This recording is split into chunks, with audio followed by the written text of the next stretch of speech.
Welcome everybody to this new lecture of our paper Electronic Communication System.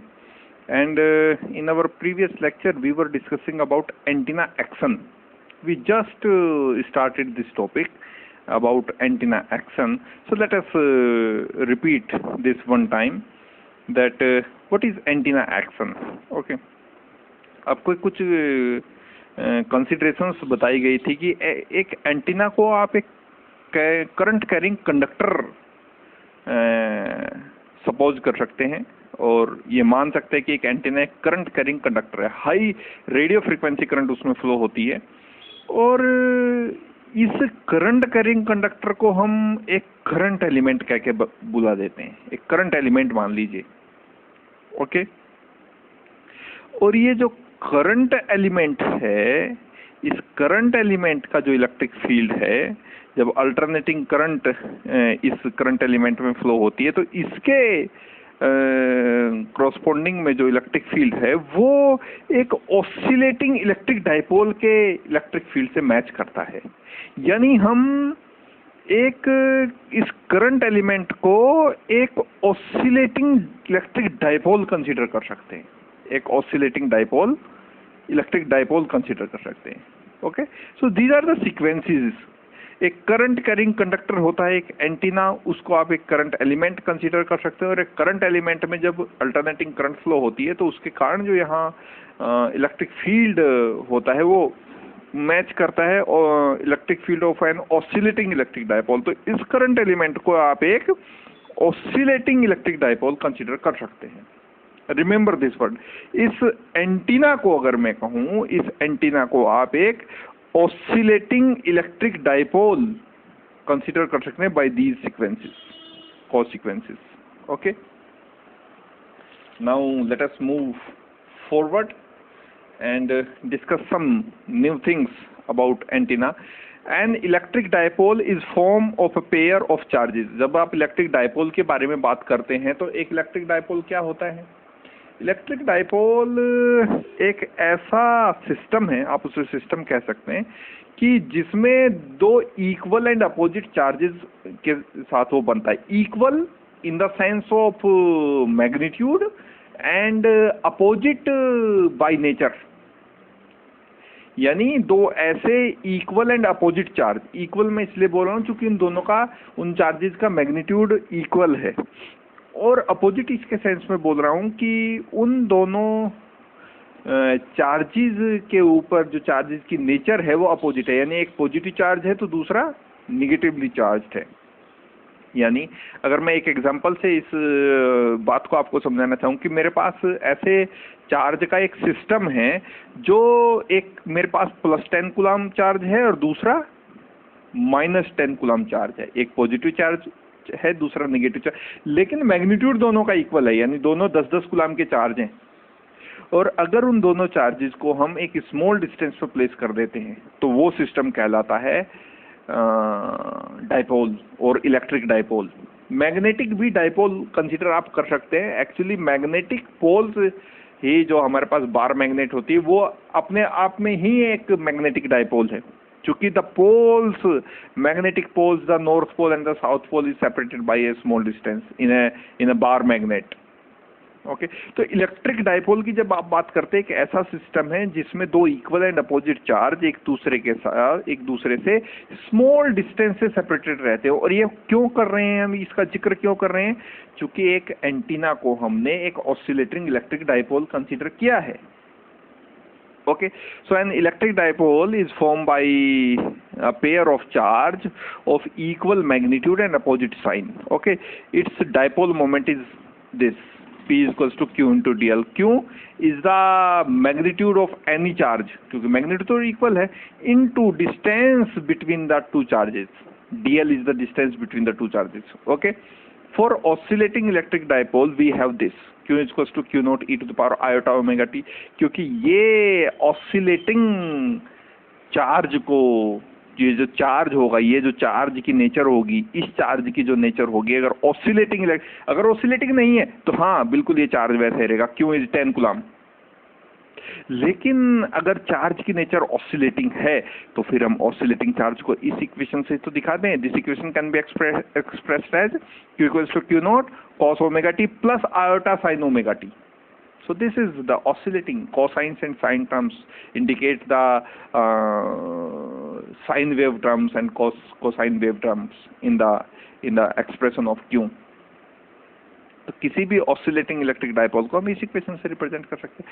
अब Q की value यहाँ डालिए तो जो मोमेंट आएगा इलेक्ट्रिक डायपोल का, ऑसिलेटिंग इलेक्ट्रिक डायपोल का, वो आएगा P equals to Q into DL. Q की वैल्यू हमारे पास Q not e to the power iota omega t into DL. Okay, so such an electric dipole whose moment is sinusoidal function of time. Such an electric dipole whose moment, this P, is a sinusoidal function of time, can be made up of a pair of conductor of finite capacitance. Can be made up of a pair of conductors of finite capacitance such as sphere and plates joined by a thin wire of negligible capacitance.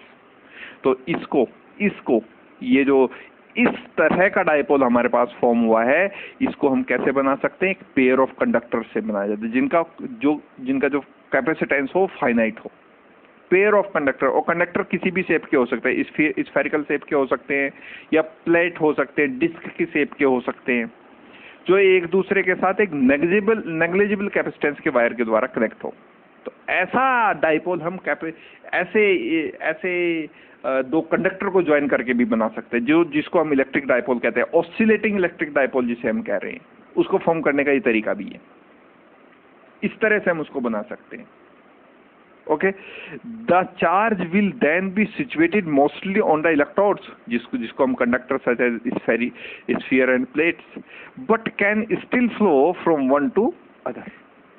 Okay, अभी figure में जब हम इसके discuss करेंगे तब आपको समझ आ जाएगा.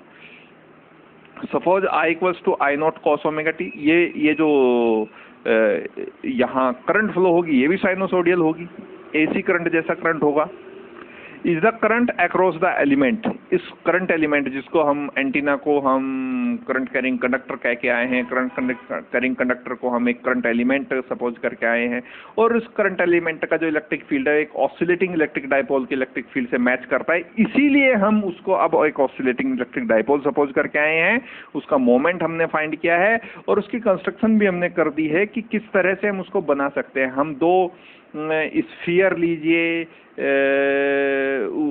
और उनको कनेक्ट कर दीजिए किसी नेग्लिजिबल कैपेसिटेंस के वायर से, तो वो बन जाएगा एक इलेक्ट्रिक डायपोल, जिसमें चार्ज जो है वो मोस्टली उन स्फीयर्स के ऊपर रहेगा, हालांकि चार्ज उस वायर में से भी फ्लो होगा.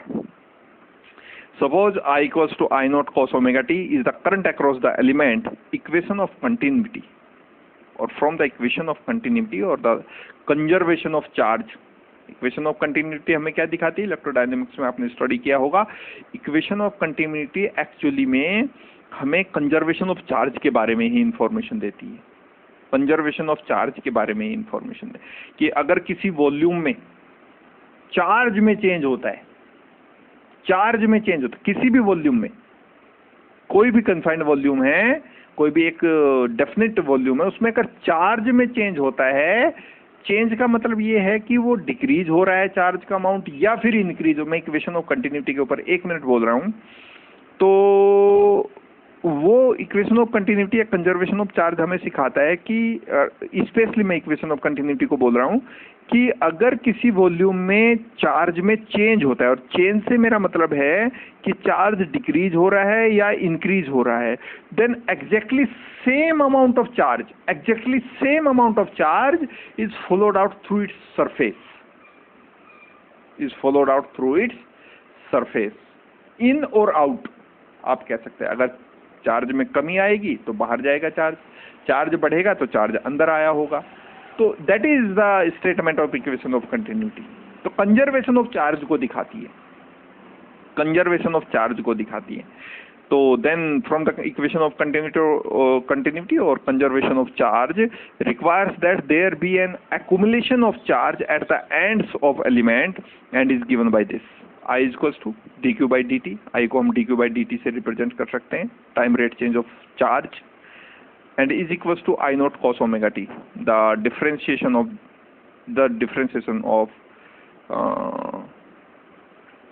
dq by dt. I is equals to dq by the time rate change of charge is given by I equal to I naught cos omega t. This equation I equals to I naught cos omega t. Okay, that is charge at one end of the element is increased and at the other end is decreased by the amount of current flow होगा तो charge में जाहिर सी बात है कि जहां से current flow होगा इलेक्ट्रॉन्स वहां से जाएंगे, इसका मतलब जो अदर एंड है वहां चार्ज डिक्रीज करेगा, दूसरे एंड पे चार्ज इंक्रीज करेगा। In order to obtain a physical approximation, और ये हम करें, देखिए एंटीना का एक्शन हम स्टडी कर रहे हैं। एंटीना का एक्शन है कि कैसे एंटीना उस रेडियो फ्रीक्वेंसी एनर्जी को एक्सेप्ट करता है और फिर अपने से अलग करता है उसके एक पार्ट को, उसका हम थ्योरेटिकल डिस्क्रिप्शन स्टडी कर रहे हैं और फिर उसका मैथमेटिकल डिस्क्रिप्शन भी हम स्टडी करेंगे। Okay, so in order to obtain a physical approximation of an isolated current element, one can terminate the current element into small sphere or disk on which charges accumulate। जैसा हमने consider करके आए हैं कि हमने जो dipole का construction किया है वो ऐसे किया है कि दो स्फीयर को ज्वाइन कर दीजिए या दो प्लेट्स को ज्वाइन कर दीजिए जिन पे चार्ज एक्यूमुलेट हो सके, जिनका कोई कैपेसिटेंस हो, फाइनाइट कैपेसिटेंस हो, उनका फाइनाइट। देखिए कैपेसिटेंस का मतलब क्या है, द कैपेसिटेंस की अगर आप थ्योरेटिकल व्यू की बात करें तो क्या होता है capacitance? What is capacitance? Capacitance है कि the capacity to store charge, capacity to store charge, किसी भी कंडक्टर की वो क्षमता, वो योग्यता जिसके कारण वो अपने आप में चार्ज को स्टोर कर सके, वो कैपेसिटेंस है। तो कैपेसिटर वैसे ही तो होता है। तो कैपेसिटर हमने कैसे बनाया कि दो स्फीयर को ज्वाइन कर दीजिए, दो प्लेट्स को ज्वाइन कर दीजिए किसी थिन नेग्लिजिबल रेजिस्टेंस के वायर के थ्रू, जिसका कैपेसिटेंस जीरो आप नेग्लेक्ट कर सकें। क्योंकि कैपेसिटेंस जो फैक्टर इफेक्ट करते हैं कैपेसिटेंस को, वो area of plate, distance between the plates and medium between the plates, ये तीन फैक्टर हैं जो कैपेसिटर के कैपेसिटेंस को इफेक्ट करते हैं। लेकिन यहाँ जब आप नेग्लिजिबल एक दूर दूर रख देंगे उसको, कैपेसिटेंस फाइनाइट होगा, तो वहाँ ये इफेक्ट नहीं करेंगे। सो हम बात कर रहे थे कि in order to obtain a physical approximation of an isolated current element, one can terminate the current element into two small sphere और a disc on which charges can be accumulated. और यही तो कैपेसिटर है, यही तो capacitance है।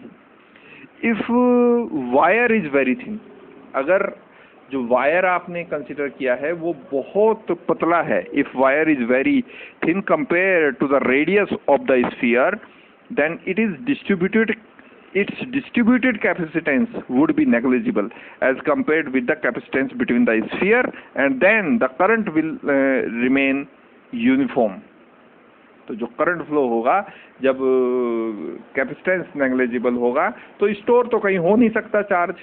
जब capacitance का काम क्या है, कैपेसिटर का काम क्या है?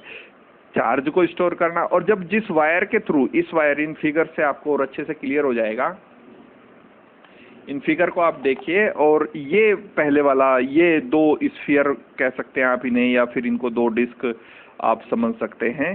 तो इन पे चार्ज को एक्यूमुलेशन करने की बात हुई है। तो ये मेरा कैपेसिटर है, ये मेरा कैपेसिटर है, और करंट जब फ्लो होगी तो इन पे चार्ज की अमाउंट चेंज होती है।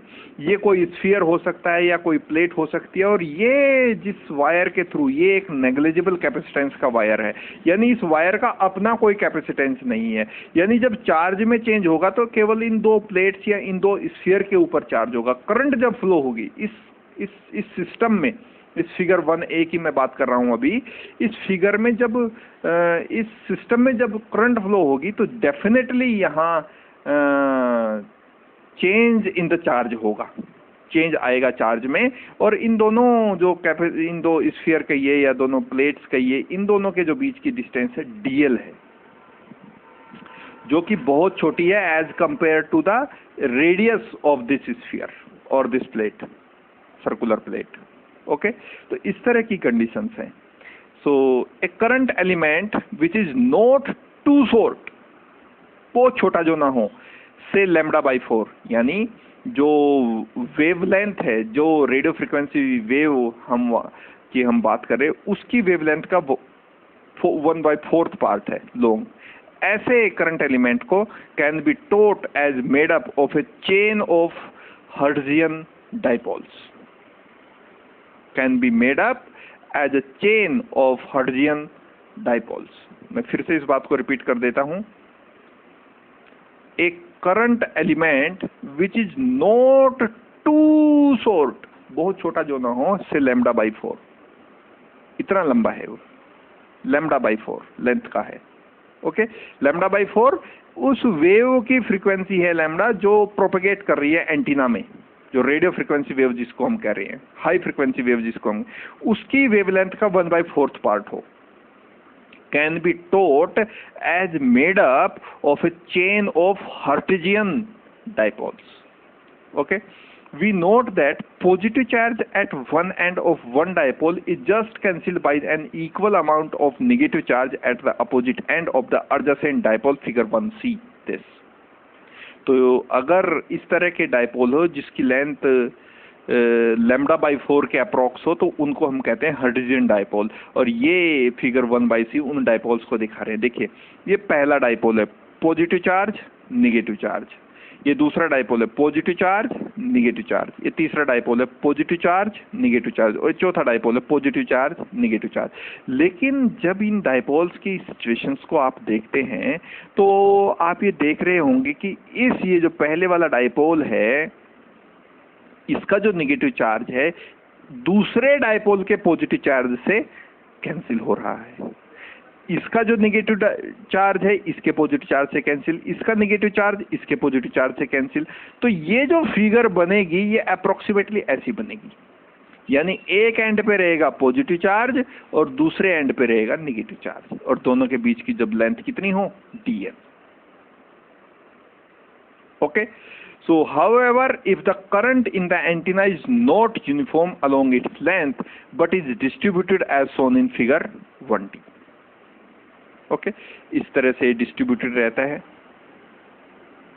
ये 1d फिगर है, this is not 1d, this is my figure number 1e and this is my figure number 1d, this is my figure number 1d. Okay, so however if the current in the antenna is not uniform, लेकिन हम ये मान के चलें, ये देखिए पूरा consideration इसलिए किया गया है कि the capacitance between the sphere, यहाँ देखिए, if the wire is very thin compare to the radius of the sphere then it is distributed, its किसका, वायर का, its distributed capacitance would be negligible as compared to the capacitance between the sphere, and then current in the wire will be uniform. Current in the wire will be uniform. Then अगर हम एक condition को consider करें कि मान लीजिए कि current in the wire is not uniform, current in the wire is not uniform, ये आप कंसिडर कर लें। if the current in the antenna is not uniform along its length but is distributed as shown in figure 1d, ये figure 1d है मेरा। तो देखिए कैसे डिस्ट्रीब्यूटेड है ये करंट, देखिए ये चार्ज का डिस्ट्रीब्यूशन है, ये positive positive positive positive positive positive positive positive positive negative negative negative negative. अब देखेंगे कि जैसे ही आप अप साइड जा रहे हैं, यानी इस पॉजिटिव चार्ज की तरफ जा रहे हैं, तो पॉजिटिव चार्ज का अमाउंट बढ़ रहा है, और इस तरफ अगर जा रहे हैं आप निगेटिव चार्ज का अमाउंट, तो ये है चार्ज डिस्ट्रीब्यूशन। और ये जो डॉटेड लाइन है, ये जो डॉटेड लाइन है, ये दिखा रही है मेरा करंट का डिस्ट्रीब्यूशन। ओके, तो if the current in the antenna is not uniform, हमने कंडीशन कंसिडर कर ली, if the current in the antenna is not uniform along its length but is distributed as shown in figure 1d, then antenna can be represented by a chain of current elements of the Hertzian dipoles having slightly different amplitudes, जैसे इस figure में दिखाया गया है. In this case, the adjacent charge do not completely cancel, and there is an accumulation of charge on the surface of the wire as shown in figure 1D. Okay. The figure 1E represents a current element correctly by means of a transmission line as shown in this figure. Okay. तो इन्होंने कहा कि current अगर uniform नहीं है तो ये जो कंडीशन यहाँ कोइंसाइड कर रहे थे, ये पॉजिटिव और नेगेटिव चार्ज, फिर ये नहीं होगा, और जो करेक्ट रिप्रेजेंटेशन है करंट फ्लो होगा इस डाइपोल्स में, ये इस फिगर 1E के द्वारा दिखाया गया है. Taking this representation into account, we shall now proceed to explain as how the energy is released from a current element, the antenna action. अब हम इस नॉलेज को एक्वायर करते हुए कि हम एंटीना को एक कैरिंग करंट कंडक्टर कह रहे हैं, कैरिंग करंट कंडक्टर को हम एक करंट एलिमेंट कहा. करंट एलिमेंट का जो इलेक्ट्रिक फील्ड है, जब उसमें करंट फ्लो होती है, एसी करंट फ्लो होती है, तो एक ऑसिलेटिंग इलेक्ट्रिक फील्ड से मैच करता है ऑफ एन ऑसिलेटिंग डाइपोल्स. और इस तरह के डाइपोल्स हमने कंसीडर किए. हमने स्फीयर को हमने कहा ये स्फीयर हो सकते हैं जिसपे चार्ज का एक्यूमुलेशन होगा. ये सब बातें हमने की और हमने कहा कि चार्ज किस करंट इस कंडीशन में कहाँ यूनिफॉर्म रहेगा और जब अगर करंट में चेंज होगा तो कौन सी कंडीशंस आएंगी. ये सब बातें हमने यहाँ डिस्कस की. अब जिस बात को अब हम डिस्कस करने जा रहे हैं वो है कि एनर्जी कैसे रिलीज होती है किसी भी एंटीना से. Okay, so taking this representation into account, we shall now proceed to explain how the energy is released. How the energy is released from a current element. एक करंट एलिमेंट से energy कैसे release हो सकती है, तो इस बात के बारे में अभी हम डिस्कस करने वाले हैं. Okay, so now we shall consider what changes in the field occur during one cycle of applied EMF and how the electric field is distributed around the antenna. इस बात के ऊपर हम बात करेंगे. So consider that the cycle starts when the capacitor is charged to maximum potential difference. जो हमारा capacitor है वो मैक्सिमम पोटेंशियल डिफरेंस तक चार्ज है. Okay, so that the upper plate is positive with respect to the lower plate. ये देखिए ये स्थिति है, ये हमारी कैपेसिटर की प्लेट है, ये अपर प्लेट है, ये लोअर प्लेट है. अपर प्लेट पे पूरा पॉजिटिव चार्ज है, लोअर प्लेट पे पूरा नेगेटिव चार्ज है. The current is in the wire is zero. इस सिचुएशन में जब वो पूरा चार्ज है, at this instant the field in the vicinity of antenna may be regarded as purely electric. क्योंकि चार्ज इकट्ठा है, चार्ज स्टेशनरी है, तो जो फील्ड होगा वहां अभी की कंडीशन में वो केवल इलेक्ट्रिक फील्ड ही होगा. जब तक वहां करंट फ्लो नहीं होगी तब तक वहां मैग्नेटिक फील्ड का कंसेप्ट नहीं आ सकता, तो इलेक्ट्रिक फील्ड ही होगा केवल. The lines of electric field connecting positive charge of the upper plate to the negative charge of the lower plate as shown in figure 2A. ये फिगर आप देख सकते हैं, ये इलेक्ट्रिक फील्ड लाइंस को दिखा रहे हैं, क्योंकि इलेक्ट्रिक फील्ड लाइंस की प्रॉपर्टी भी हम EMT में स्टडी करके आते हैं कि पॉजिटिव चार्ज से इमर्ज होती है और नेगेटिव चार्ज तक जाती हैं, कभी रास्ते में डाई आउट नहीं होती, कभी एक दूसरे को क्रॉस नहीं करती. ये सब बातें हम पढ़ के आ रहे हैं. ये कंडीशन कब की हम बात कर रहे हैं, जब वो कैपेसिटर फुल्ली चार्ज है. और कौन से कैपेसिटर की बात कर रहे हैं, ये जो कैपेसिटर हमने कंसीडर किया है, ये वाला कैपेसिटर, सब कैपेसिटर हैं. और कैसे बनाया हमने, ये हमने डाइपोल को कैपेसिटर कह दिया, डाइपोल को कैपेसिटर कह दिया. ओके, जो हमारे पास इलेक्ट्रिक डाइपोल था उसी को हमने कह दिया कि जो डाइपोल्स हैं, जो सिचुएशन है चार्जेस की, उनको हमने कह दिया ये किसी स्फीयर पे हो सकते हैं चार्ज या किसी प्लेट पे हो सकते हैं चार्ज. तो एक अपर प्लेट एक लोअर प्लेट बन गया कैपेसिटर. वही कहानी हम पढ़ रहे हैं. ओके, सो अब की कंडीशन, ये कंडीशन दिखा रहा है जब वो कैपेसिटर फुल्ली चार्ज है। अब एक उसके जस्ट बाद वाले मोमेंट की बात कर लेते हैं। ओके,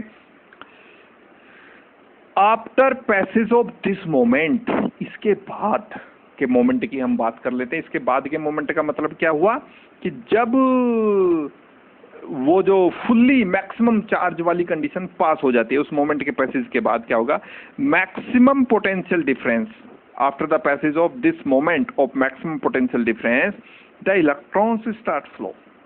जाहिर सी बात है, इलेक्ट्रॉन्स फ्लो होंगे, इलेक्ट्रॉन्स स्टार्ट करेंगे फ्लो होना।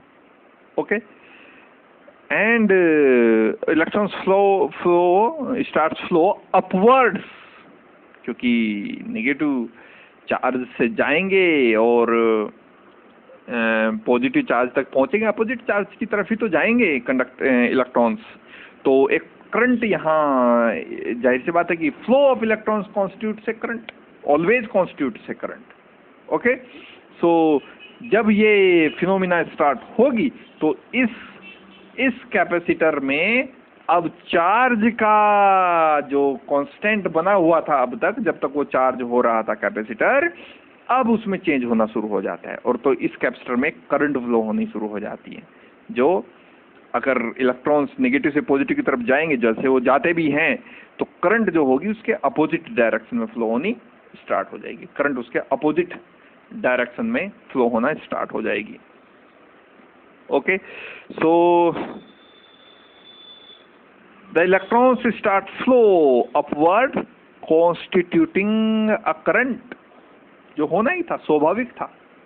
और इस करंट के फ्लो होने से जो यहाँ इलेक्ट्रिक फील्ड था वो कोलैप्स होना शुरू हो जाता है, उसमें परिवर्तन घटना शुरू हो जाता है। क्योंकि इलेक्ट्रिक फील्ड का तो देखिए तब तक है जब तक चार्ज स्टेशनरी है, उस चार्ज के चारों तरफ इलेक्ट्रिक फील्ड है। या फिर दूसरा जो माइकल फराडे ने हमें बताया कि अगर मैग्नेटिक फील्ड में कहीं चेंज हो जाए तो वहां से भी इलेक्ट्रिक फील्ड आ सकता है। लेकिन यहाँ इस सिचुएशन में मैग्नेटिक फील्ड का तो कंसेप्ट अभी आया ही नहीं है, तो यहाँ जो इलेक्ट्रिक फील्ड अभी होगा वो कोलैप्स होना शुरू हो जाएगा, क्योंकि मैग्नेटिक फील्ड का यहाँ चेंजिंग का कंसेप्ट नहीं है।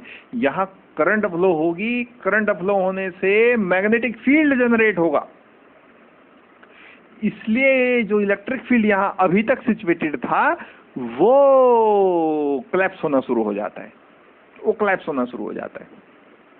ओके, सो बड़ी इंटरेस्टिंग ये सिचुएशन है। The electric field begins to collapse, मैं आपको बोल रहा था, which is obvious from the ends of lines of force coming together along the wire. This is my figure number 2 show कर रही है। जब इसमें करंट फ्लो होगी तो बिल्कुल ये जो इलेक्ट्रिक फील्ड लाइंस हैं ये एक दूसरे के पास आना शुरू हो जाएंगे।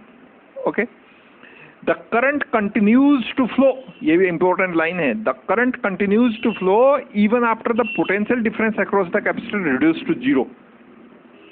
चाहे जो पोटेंशियल डिफरेंस था कैपेसिटर के बीच में वो 0 भी हो जाए, करंट तब भी फ्लो होती रहती है। क्यों फ्लो होती रहती है? देखिए, ये मेरे पास पोटेंशियल था और ये मेरी करंट है।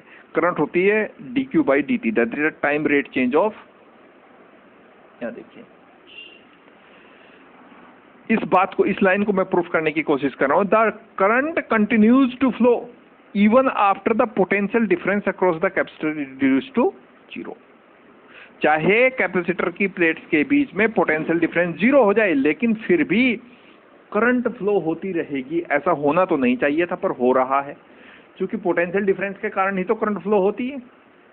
पोटेंशियल डिफरेंस अगर होगा तभी करंट फ्लो होगी ना। लेकिन यहाँ क्या होता है कि अगर potential difference between the plates of capacitor is reduce to 0 even after the current is continue to flow. कैसे? ये मेरे पास मेरा अल्टरनेटिंग वोल्टेज है जो कैपेसिटर की प्लेट के बीच में है, ये वो पोटेंशियल डिफरेंस है। और करंट को मैं कैसे रिप्रेजेंट कर सकता हूँ? dq/dt is the time rate change of charge. और Q को मैं कैसे रिप्रेजेंट करता हूँ? CV से, by the formula of capacitance. Of a capacitor, और C चूंकि कांस्टेंट है तो d/dt होगा V का, और V का फॉर्मूला ये है मेरे पास, तो I जो मेरे पास आएगा वो आएगा C omega V not cos omega t, and it is totally independent of this voltage. This current is totally independent of this voltage whenever, so when V is 0, current is not 0, because इस voltage पे depend ही नहीं कर रहा. So when V is 0, I is not 0, current 0 नहीं होगी तब. Okay. As a result, the capacitor starts charge in opposite direction. तो capacitor क्या करता है, अपोजिट डायरेक्शन में चार्ज होना शुरू हो जाता है. उसको तो करंट चाहिए, और अपने इलेक्ट्रोस्टैटिक फील्ड में, अपने प्लेटों के बीच में इलेक्ट्रोस्टैटिक फील्ड में जो एनर्जी है, इलेक्ट्रोस्टैटिक एनर्जी, उसको स्टोर करना शुरू कर देता है. उसको तो करंट चाहिए, उसको डायरेक्शन से मतलब नहीं है. एज ए रिजल्ट कैपेसिटर, और करंट यहाँ जीरो हो नहीं रही, करंट कंटिन्यूअस है, चाहे वो पोटेंशियल डिफरेंस उसके प्लेट्स के बीच में जीरो भी होगा तब भी करंट कंटिन्यूअसली फ्लो हो रही है. As a result of the capacitor starts to charge in the opposite direction, तो अपोजिट डायरेक्शन में चार्ज होना शुरू हो जाता है. This will set a new electric field between the plates. तो जब चार्ज का एक्युमुलेशन शुरू हो गया फिर से, तो जाहिर सी बात है कि वहां फिर से एक नया इलेक्ट्रिक फील्ड आएगा, लेकिन इस बार अपोजिट डायरेक्शन में करंट फ्लो हो रही है. तो जो इलेक्ट्रिक फील्ड होगा उसकी भी जरा नेचर को चेक कर लेते हैं. If the initial electric field lags on charging changing in the potential, then this new electric field will start to build up before the first one has disappeared. As a result, the first disturbance is repulsed outward in the form of closed loops by the new electric field as shown in figure 2c. ये मेरा figure है 2c. इसमें देखिए ये phenomena, जब वो capacitor opposite direction में charge होना शुरू हो जाता है तो ये नया जो इलेक्ट्रिक फील्ड है इस तरह से इन पल्सेस के रूप में इस कैपेसिटर से अलग होना शुरू हो जाता है. इन पल्सेस के फॉर्म में इन कैपेसिटर से अलग होना शुरू हो जाता है. Okay, so the study of this process explain that magnetic field is produced only when there is a change in the electric field, जो माइकल फैराडे ने हमें बताया था. These actually जो माइकल फैराडे का कॉन्सेप्ट था वो चेंज इन इलेक्ट्रिक फील्ड से हम किस तरह मैग्नेटिक फील्ड को जनरेट कर सकते हैं. वहाँ दो कॉन्सेप्ट हम पढ़ते हैं. एक कंसेप्ट है कि कैसे हम चेंज इन इलेक्ट्रिक फील्ड से मैग्नेटिक फील्ड जनरेट कर सकते हैं, और दूसरा कंसेप्ट है चेंज इन मैग्नेटिक फील्ड से हम किस तरह इलेक्ट्रिक फील्ड को जनरेट कर सकते हैं, जो मैक्सवेल ने बाद में बताया ईडी में, अगर आपको ये कंसेप्ट याद हो. So the study of this process explain the magnetic field is produced only when the electric field is changing. Electric field में जब चेंज होगा केवल तभी मैग्नेटिक फील्ड हमारी स्टडी में आता है, और यहाँ वैसा हो रहा है चेंज. देखिए पहला इलेक्ट्रिक फील्ड कोलैप्स कर रहा है, दूसरा इलेक्ट्रिक फील्ड स्टेब्लिश हो रहा है, तो ये क्या है, ये कंसेप्ट क्या है, ये चेंज इन इलेक्ट्रिक फील्ड ही तो है. तो जब चेंज इन इलेक्ट्रिक फील्ड होगा तो वहाँ क्या प्रोड्यूस होगा, मैग्नेटिक फील्ड प्रोड्यूस होगा. These electric and magnetic field can not exist separately but bear the same condition. If one is zero then so must the other. अलग अलग नहीं कह सकते आप इसे. ये ईडी में जब इलेक्ट्रोमैग्नेटिक वेव्स का हम प्रोपगेशन पढ़ते हैं तो बहुत अच्छे से हमें समझ में आता है. कुछ हम थोड़ा सा टच यहाँ भी उसको पढ़ेंगे. Thus there is no time quadrature between the radiative fields. In fields को हम radiative fields कह रहे हैं. Okay? Thus there is no time quadrature between the radiative fields, but essential space quadrature is always maintained. Okay? Space quadrature तो होता है लेकिन time quadrature वहां नहीं होता. Okay, it means that radiative field are in the time phase, are always in the time phase with each other, though through at right angles in space as shown in figure 3.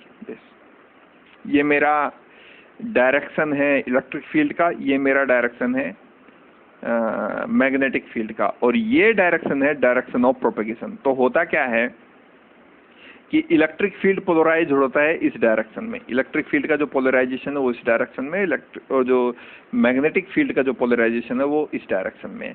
तो जो electromagnetic wave बनेगी जिसमें electric field और magnetic field दोनों एक दूसरे के perpendicular रहते हैं, तो वो उसका जो प्रोपेगेशन होगा वो कुछ इस तरह से होगा, इस तरह से। ये बहुत सुंदर चित्र बनता है जब आप इसे सीआरओ पे देखते हैं, कैथोड रे ऑस्किलोस्कोप पे जब आप इसे देखते हैं तो एक बहुत प्यारी सी एक फिगर बन के आपके सामने आती है। ये वाला ये जो रिप्रेजेंटेशन है इलेक्ट्रिक फील्ड का है, और ये जो रिप्रेजेंटेशन है ये मैग्नेटिक फील्ड का। आप मैं कह सकता हूं कि इलेक्ट्रिक फील्ड वर्टिकली पोलराइज्ड है और मैग्नेटिक फील्ड हॉरिजॉन्टली पोलराइज्ड है, और इन दोनों के पोलराइजेशन का जो रिजल्ट है वो है डायरेक्शन ऑफ वेव प्रोपेगेशन, यानी किस तरह से इलेक्ट्रोमैग्नेटिक वेव इस डायरेक्शन में आगे बढ़ेंगे जिसमें हर कंडीशन में इलेक्ट्रिक फील्ड और मैग्नेटिक फील्ड एक दूसरे के परपेंडिकुलर रहेंगे। क्योंकि इस डायरेक्शन को अगर आप एक्सिस ऑफ एक्स कंसिडर करते हैं और इस डायरेक्शन को आप एक्सिस ऑफ वाई मानते हैं और इस डायरेक्शन को आप एक्सिस ऑफ जेड कह रहे हैं, तो ये जो डायरेक्शन हुई ये हुई polarisation of electric field, that is electric field is polarised into the direction of Y axis, magnetic field is polarised into the direction of Z axis, and direction of propagation is into the direction of X axis. दोनों तीनों के तीनों जो phenomena मैं आपको बता रहा हूं, polarisation of electric field, polarisation of magnetic field and direction of propagation, तीनों के तीनों एक दूसरे के परपेंडिकुलर हैं। One into the direction of X axis, one into the direction of y axis and other into the direction of z axis. That is the very interesting phenomena of propagation of electromagnetic waves. Okay, so as the direction of current reverses periodically under the influence of alternating EMF, the field expands and contracts, expands and contracts, expands and contracts, and a substantial amount of energy released as electromagnetic waves. ये जो phenomena मैं आपको बता रहा हूँ ये बहुत ज्यादा कंसेप्ट मैच कर रहा है ईडी से। Okay, so if the antenna is fed with radio frequency energy, that is carrier wave, then the current will change periodically, क्योंकि अल्टरनेटिंग करंट है, several thousands time in a second. Okay, note that this results in the effective radiation from the antenna. The waves are polarized vertically if the antenna is vertical with respect to earth, and horizontally if the antenna is horizontal. Okay, the above explanation gives an idea of the way in which the portion of energy detached from an antenna and is radiated into space. It is obvious that detachment of energy occurs whenever the current in the circuit is changes. जब circuit में change, current में change होगा circuit में, तब वहां से energy का detachment होगा। तो change in the current, energy detach, change in the current, energy detach, change in the current, energy detach. और यही तो हम चाहते हैं। वो एनर्जी क्या है? आरएफ एनर्जी, वो मेरी मॉड्यूलेटेड वेव ही तो है, उसी को तो हम स्पेस में थ्रू करना चाह रहे हैं, उसी को तो थ्रो करना चाह रहे हैं स्पेस में। तो वही तो है मेरी आरएफ एनर्जी, वो जो मॉड्यूलेटेड वेव है उसी को तो हम स्पेस में भेजना चाह रहे हैं। उसी के लिए तो ये पूरी कहानी है कि कैसे एंटीना से हम, कैसे एंटीना को हम एक करंट एलिमेंट माने, उसका जो इलेक्ट्रिक फील्ड है वो कैसे एक ऑसिलेटिंग डाइपोल के इलेक्ट्रिक फील्ड से मैच करता है, कैसे हम डाइपोल को कंस्ट्रक्ट कर सकते हैं, कैपेसिटर बना सकते हैं, कैसे कब तक कैपेसिटर का में करंट यूनिफॉर्म रहेगा, और जब हम करंट में चेंज करते हैं तो वहाँ मैग्नेटिक फील्ड का कंसेप्ट आता है जो इलेक्ट्रिक फील्ड में चेंज होता है। Change in current is giving the change in the electric field, and that change in the electric field constitutes a magnetic field, and that electric and magnetic field when oscillates together generates an electromagnetic wave, and that electromagnetic wave is the source of that RF energy which we want to throw into the space. Okay, so this is all story into the action of antenna. अब हम इसका mathematical description पढ़ेंगे और वो हम पढ़ेंगे next lecture में।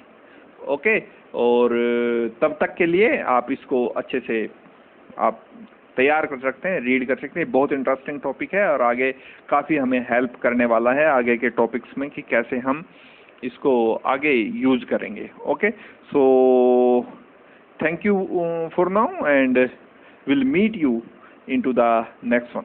Thank you.